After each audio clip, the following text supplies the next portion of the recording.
Okay, here we've got a rock. We're about to start blasting with the aqua cutter. It drives up, starts blasting. Quite a simple little process. It's all remote control.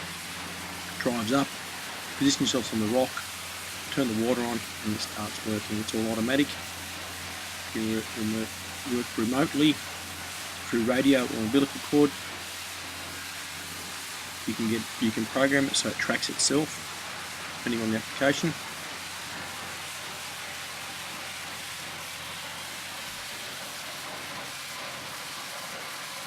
As you can see, blasting at the rock quite nicely. Here's a side view of it working away. So it can move backwards and forwards and track itself up and down. We've also got a 12-metre reach one that can get right up into difficult access. And here's the finished result of the blasting. As you can see, it made a decent sized hole.